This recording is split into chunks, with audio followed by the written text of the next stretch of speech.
Students, a warm welcome to Target 95. Our aim your education. Target 95 लेके आया है एक ऐसी सीरीज जिसमें अगर किसी बच्चे का सिलेबस कंप्लीट ना हो या फिर उसे रिवाइज करना हो, उसके लिए ये सीरीज बहुत हेल्प करने वाली है। पिछले वीडियो में सिविक्स का पहला चैप्टर पावर शेयरिंग कवर किए थे। इस वीडियो में फेडरलिज्म कवर किया जाएगा। चलिए फिर शुरू करते हैं।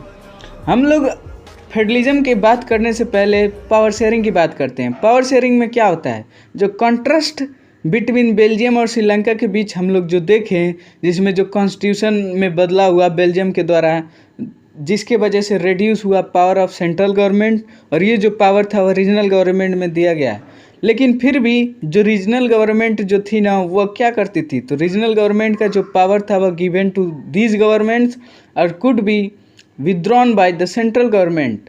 तो ये जो चेंजेस जो टुक प्लेस हुए 1993 में, जिसमें जो रीजनल गवर्नमेंट को मिला एक कॉन्स्टिट्यूशनल पावर और वह no longer dependent on central government. फिर जो बेल्जियम जो था वह शिफ्टेड हुआ from unitary to federal form of government. लेकिन श्रीलंका जो थी वो कंटिन्यूज की क्या सभी प्रैक्टिकल पर्पसेस को, जैसे यूनिटरी सिस्टम जो था वहाँ पे जो नेशनल गवर्नमेंट के पास सभी जो पावर्स थे और जो तमिल लीडर जो थे वो चाहते थे कि श्रीलंका जो है वो एक फेडरल सिस्टम बने। चलिए अब हम लोग जानते हैं फेडरलिज्म क्या होता है। What is federalism? Federalism is a system of government in which the power is divided between the central authority and the various constituent units of the country. Federalism एक ऐसा सिस्टम है गवर्नमेंट का जहाँ पे power जो है वो divide होता है सेंट्रल अथॉरिटी और various constituents units of the country के बीच। अब हम लोग बात करेंगे की features of federalism government. There are 2 और more tiers of government. Federalism government में 2 और 2 से ज़्यादा टीयर्स ऑफ गवर्नमेंट होती हैं। Different tears of government govern the same citizen. जो अलग अलग टीयर्स ऑफ गवर्नमेंट जो होते हैं ना, वह तो गवर्न करते हैं सेम सिटीजन्स को, लेकिन उनका एक ओन जुरिस्डिक्शन एरिया होता है स्पेसिफिक मैटर में, जैसे legislation, taxation and administration. Jurisdiction area वह एरिया होता है जिसके पास लीगल अथॉरिटी होता है, उसे ही हम लोग जुरिस्डिक्शन एरिया बोलते हैं। तो जो जुरिस्डिक्शन है ना, रिस्पेक्टिव लेवल्स और टीयर्स ऑफ गवर्नमेंट, वह स्पेसिफाइड है कॉन्स्टिट्यूशन में। जो फंडामेंटल प्रोविज़न है कॉन्स्टिट्यूशन का, वह पॉसिबली चेंज हो सकता है only by the consent of both level of government.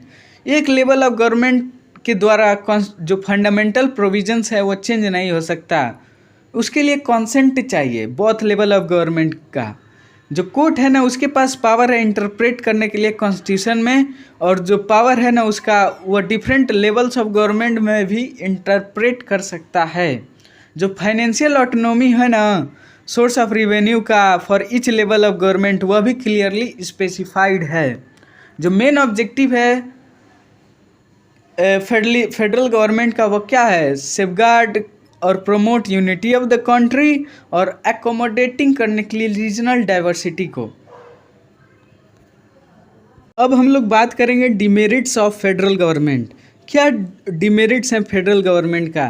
तो जो सेंट्रल गवर्नमेंट है ना, to be more powerful, central government ज़्यादा पावरफुल है। Only a central government should get the right to amend the constitution. Central government के पास power है amend करने के लिए कॉन्स्टिट्यूशन। पार्लियामेंट के पास भी बहुत ज़्यादा अधिकार है। Excess of monetary rights with the central government. Unnecessary interference of the central government in the affairs of state government. Unnecessary interference होता है सेंट्रल गवर्नमेंट का स्टेट गवर्नमेंट के मैटर्स में। अब हम लोग बात करेंगे फेडरल गवर्नमेंट और यूनिटरी गवर्नमेंट के बीच का डिफरेंस क्या है। फेडरल गवर्नमेंट की बात करें तो फेडरल गवर्नमेंट में 2 और मोर लेवल्स ऑफ गवर्नमेंट होता है। Central government can not order the state government to do something. Central government order नहीं दे सकता है स्टेट गवर्नमेंट को कुछ करने के लिए। State government has the power of its own for which it is not answerable to the central government. State government के पास पावर है, वो आंसरेबल नहीं कर सकता है सेंट्रल गवर्नमेंट को। एग्जाम्पल की बात कर लें तो इंडिया हो गया, कनाडा हो गया, जर्मनी हो गया। अब यूनिटरी गवर्नमेंट की बात करते हैं। यूनिटरी गवर्नमेंट की बात करें तो स्टेट गवर्नमेंट जो होता है ना, are answerable to the central government. Central government can order to the state government to do something. Central government order दे सकता है स्टेट गवर्नमेंट को कुछ करने के लिए। Only one level of government और sub units are subordinate to the central government. सिर्फ एक लेवल ऑफ गवर्नमेंट होता है और सब यूनिट जो होते हैं वो सबऑर्डिनेट हैं सेंट्रल गवर्नमेंट के। एग्जाम्पल्स की बात कर लें तो फ्रांस हो गया, चाइना हो गया, जापान हो गया। हम लोग पढ़ने वाले हैं टाइप्स ऑफ फेडरेशन के बारे में। There are two types of federation, coming together federation and holding together federation. Coming together federation की बात करें तो independent units coming on their own to form a bigger unit. जो इंडिपेंडेंट यूनिट जो होती है ना वो आती हैं टुगेदर फॉर्म करने के लिए बिगर यूनिट, और सभी जो कॉन्स्टिट्यूएंट यूनिट्स होते हैं ना उनके पास इक्वल पावर होता है। ये एग्जाम्पल की बात कर लें तो ऑस्ट्रेलिया और यूएसए में कमिंग टुगेदर फेडरेशन प्रैक्टिस होता है। अब होल्डिंग टुगेदर फेडरेशन की बात करें तो लार्ज कंट्री जो होती हैं वह डिसाइड करती हैं डिवाइड करने के लिए अपने पावर को बिटवीन डिफरेंट कॉन्स्टिट्यूएंट यूनिट्स, और सेंट्रल गवर्नमेंट जो होता है उसके पास ज़्यादा पावर होता है। एग्जाम्पल की बात कर लें तो इंडिया और स्पेन में होल्डिंग टुगेदर फेडरेशन प्रैक्टिस होता है। अब हम लोग बात करते हैं what makes India federal country. India को फेडरल कंट्री क्या बनाता है? तो जो कॉन्स्टिट्यूशन है ना वो डिक्लेयर किया India as the union of states. The constitution originally provide for two tier system of government, the union government representing the union of India and state government. जो कॉन्स्टिट्यूशन है ओरिजिनली प्रोवाइड किया two level system of government, union government और जो represent करता है union of India और state government. कुछ समय बाद थर्ड ईयर ऑफ फेडरलिज्म आता है जो ऐड होता है in the form of panchayat and municipalities. फिर जो कॉन्स्टिट्यूशन है वो क्लियरली प्रोवाइड करता है three fold distribution of legislative powers between the union government and the state government. इसलिए वो कंटेन करता है, जो कॉन्स्टिट्यूशन है वो कंटेन करता है थ्री लिस्ट। पहला हो गया यूनियन लिस्ट, दूसरा हो गया स्टेट लिस्ट और तीसरा हो गया कॉन्करेंट लिस्ट। अब हम लोग बात करते हैं यूनियन लिस्ट क्या होता है। यूनियन लिस्ट की बात करें तो इसमें इंक्लूड हो गया subject of national importance such as defence of country, foreign affairs, banking, communication and currency. Only union government can make law relating subject mention. सिर्फ इस पे यूनियन गवर्नमेंट ही बना सकती है लॉ जो इस सब्जेक्ट में मेंशन्ड है। प्रेजेंटली बात करें तो इस समय 100 सब्जेक्ट्स यूनियन लिस्ट में कंटेन हैं। अगर हम लोग बात कर लें स्टेट लिस्ट की तो इसलिए स्टेट लिस्ट में क्या होता है? Contain subjects of states and local importance such as police हो गया, ट्रेड हो गया, कॉमर्स हो गया, एग्रीकल्चर हो गया, इरिगेशन हो गया। ये कंटेन करता है सब्जेक्ट ऑफ स्टेट जैसे local importance such as police हो गया, ट्रेड हो गया, कॉमर्स हो गया, एग्रीकल्चर हो गया और इरिगेशन हो गया। स्टेट गवर्नमेंट जो है वो इस जो ये सब्जेक्ट जो मेंशन है स्टेट लिस्ट में उस पर लॉ बनाती है। प्रेजेंटली बात करें तो इस समय 61 सब्जेक्ट्स मेंशन है स्टेट लिस्ट में। अब बात करते हैं कॉन्करेंट लिस्ट में। कॉन्करेंट लिस्ट क्या होता है? कॉन्करेंट लिस्ट की बात करें तो इंक्लूड है इसमें subject of common interest to both the union government as well as state government such as education, forest, trade, unions, marriage, adoption and succession. तो ये कॉन्करेंट लिस्ट में इंक्लूड है जैसे सब्जेक्ट हो गया कॉमन इंटरेस्ट का, जैसे यूनियन गवर्नमेंट का, स्टेट गवर्नमेंट।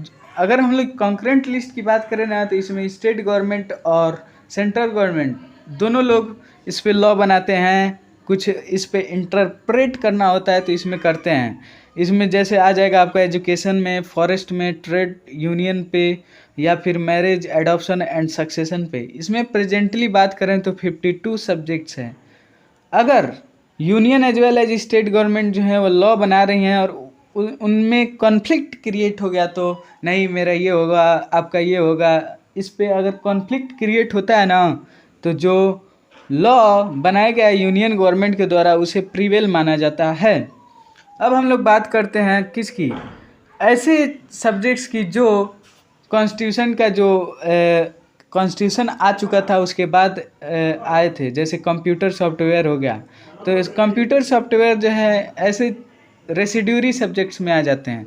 तो the subject which are not mention in union, state और concurrent list come under the power of union government. जो सब्जेक्ट जो मेंशन नहीं है किस पे, यूनियन में, स्टेट में और कॉन्करेंट लिस्ट में, ये सब किस में आ जाते हैं? यूनियन ऑफ गवर्नमेंट के पावर अंडर। इसे हम लोग बोलते हैं रेसिड्यूरी सब्जेक्ट्स। अब हम लोग बात करेंगे power sharing between union and state government. जो पावर है वह शेयरिंग हम लोग बात करेंगे यूनियन और स्टेट गवर्नमेंट के बीच कैसे है। तो हमारा जो कॉन्स्टिट्यूशन है वह डिटरमाइन करता है extent of sharing of power between union and state government and it is the basic structure of constitution. अगर any changes to it has to be first pass by both the houses of parliament with at least 2/3 majority. कोई भी changes अगर require हो तो वह पहले पास होता है दोनों हाउसेज ऑफ पार्लियामेंट के द्वारा और 2/3 मेजोरिटी के द्वारा अगर वह माना जाता है तो उस चेंजेस को इम्प्लीमेंट किया जाता है। Then it has to be ratified by the legislature of at least half of the total state. जो जुडिशियरी है ना वह प्ले करता है एक बहुत ही important role in overseeing the implementation of constitutional provisions and procedures in case of any dispute arise. जो हाई कोर्ट और सुप्रीम कोर्ट होते हैं मेक द डिसीजन। प्रैक्टिस कैसे जो फेडरलिज्म और प्रैक्टिस होता है, तो जो कॉन्स्टिट्यूशनल प्रोविजंस है are necessary for the success of federalism but these are not sufficient.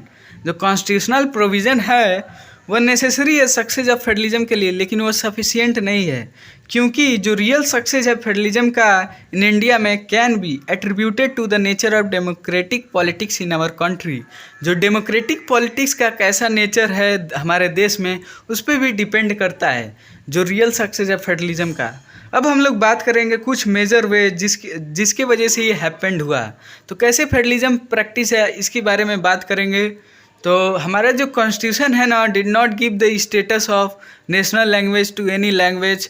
The English and Hindi were identify as the official language. हमारा जो संविधान है वह किसी को भी स्टेटस नहीं दिया नेशनल लैंग्वेज का टू एनी लैंग्वेज। इंग्लिश और हिंदी को आइडेंटिफाइड किया गया एज द ऑफिशियल लैंग्वेज। अब हम लोग बात करेंगे कुछ मेजर वेज जैसे लिंग्विस्टिक स्टेट हो गया। इसकी बात करें तो जो creation in a linguistic state का was the first and a major test for democratic politics in our country. जो क्रिएशन था लिंग्विस्टिक स्टेट का वह एक पहला और मेजर टेस्ट था डेमोक्रेटिक पॉलिटिक्स का हमारे देश में। Many old state have vanished and many new state been created. बहुत सारे ओल्ड स्टेट जो थे वह गायब हो गए और बहुत सारे न्यू स्टेट जो थे वह क्रिएट किए गए। In 1947, the boundaries of several old states of India were changed in order to create new state. In 1947 जो बाउंड्री था ना सेवरल ओल्ड स्टेट का भारत में वह चेंज किया गया in order to create new state. This was done to ensure that people who speak same language lived in same state. यह ensure किया गया कि जो लोग स्पोक करते हैं सेम लैंग्वेज वो रहेंगे सेम स्टेट में। लेकिन कुछ जो स्टेट जो थे ना वो क्रिएटेड नहीं हुए on the basis of language. उनको रिकॉग्नाइज किया गया उनके कल्चर के द्वारा, एथनिसिटी के द्वारा और जियोग्राफी के द्वारा। ऐसे स्टेट जैसे इंक्लूड हैं जैसे नागालैंड हो गया, उत्तराखंड हो गया, झारखंड हो गया। जब ये डिमांड जो था फॉर्मेशन ऑफ स्टेट का उस on the basis of language उसे रेस्ट किया गया, तो कुछ जो नेशनल लीडर जो थे वो डर रहे थे कि जो लिंग्विस्टिक स्टेट है वो लेड कर सकता है डिसइंटीग्रेशन ऑफ द कंट्री। लेकिन इसका आउटकम देखा गया कि जो एक्सपीरियंस है ना इसका वह देखा गया फॉर्मेशन ऑफ लिंग्विस्टिक स्टेट की वजह से जो स्टेट है ना वह बहुत ही मोर इन्वाइटेड हो रहे थे और एडमिनिस्ट्रेशन जो था वह ईजियर हो रहा था। अब हम लोग दूसरा मेजर वे की बात करते हैं लैंग्वेज पॉलिसी के बारे में। The second test for Indian federation is the language policy. Our constitution did not give the status of national language to any one language. हमारा जो कॉन्स्टिट्यूशन था ना किसी को भी स्टेटस नहीं दिया नेशनल लैंग्वेज का to any one language. Hindi को आइडेंटिफाई किया गया as the official language. According to the constitution the use of English for the official purpose was to stop in 1965। हमारे कॉन्स्टिट्यूशन के अकॉर्डिंग जो यूज़ था इंग्लिश का वो स्टॉप हो गया 1965 में, क्योंकि जो कुछ पॉलिटिकल लीडर्स जो थे वो कॉटियस एटीट्यूड से स्प्रेड कर दिए कि स्टॉप किया जाए इंग्लिश को। लेकिन जो नॉन हिंदी स्पीकिंग पीपल जो थे ना वो क्या किए, वो प्रोटेस्ट करने लगे और डिमांड करने लगे इंग्लिश का, जिसके वजह से तमिल में देखा गया एक क्या मूवमेंट जो वायलेंट फॉर्म ले चुका था। फिर उसके बाद क्या हुआ, जो सेंट्रल गवर्नमेंट थी वो रिस्पॉन्ड की और एग्री हुई कंटिन्यू करने के लिए use of English along with the Hindi for official purpose. Promotion का ये मतलब नहीं होता है कि जो सेंट्रल गवर्नमेंट जो है इम्पोज कर रही है हिंदी ऑन स्टेट्स जहाँ पे सिर्फ हिंदी बोलना है। प्रमोशन का मतलब वो होता है कि जो सेंट्रल गवर्नमेंट है वो हिंदी और जो लोग चाहते हैं वो डिफरेंट लैंग्वेज का यूज कर सकते हैं। अब हम लोग बात करते हैं तीसरा जो एक और मेजर वे है सेंटर स्टेट रिलेशन। जो restructuring the centre state relation is one more way in which federalism has been strengthened in the practice.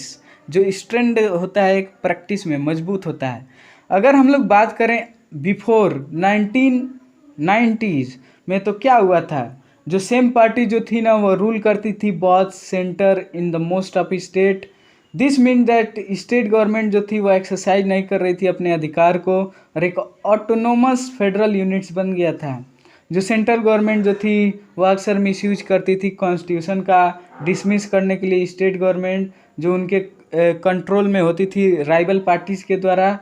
लेकिन आफ्टर 1990 के बाद देखा गया कि there was a rise of regional political parties in many states of the country. यहाँ पे 1990 के बाद देखा गया कि राइज हुआ रीजनल पार्टीज का।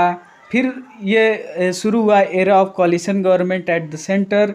कोई भी सिंगल पार्टी जो है क्लियर मेजॉरिटी से लोकसभा में नहीं जीत सकती। जो मेजर नेशनल पार्टी जो थी वह इंटर करती थी alliance with many parties. This led to new culture of power sharing and respect for the autonomy of state government. एक नया कल्चर जो था पावर शेयरिंग का वह स्टार्ट हुआ जो रिस्पेक्ट करता था ऑटोनॉमी ऑफ स्टेट गवर्नमेंट। बात करेंगे डिसेंट्रलाइजेशन के बारे में। तो डिसेंट्रलाइजेशन क्या होता है, when the power is taken away from central and state government and given to the local government, it is called decentralization। जब पावर को लिया जाता था सेंट्रल गवर्नमेंट और स्टेट गवर्नमेंट से और उसे लोकल गवर्नमेंट में दिया जाता था, उसे ही हम लोग सेंट्रल गवर्नमेंट डिसेंट्रलाइजेशन बोलते हैं। तो अगर हम लोग डिसेंट्रलाइजेशन इन इंडिया की बात करें तो जो बेसिक आइडिया जो था ना बिहाइंड डिसेंट्रलाइजेशन वो था कि जो लार्ज नंबर ऑफ प्रॉब्लम्स और इशूज जो थे ना वो बेस्ट सेटल हो जाते थे लोकल लेवल पे और जो लोग जो थे ना उनके पास बेटर नॉलेज था अपने प्रॉब्लम्स का इन देयर लोकेलिटीज़ और उनको एक बेटर आइडिया था कैसे मतलब स्पेंड करना चाहिए मनी को और कैसे चीज़ों को मैनेज करना चाहिए मोर इफिशियंसली। तो जो फेडरल पावर शेयरिंग जो था ना needed another tier of government and hence the government power was centralised.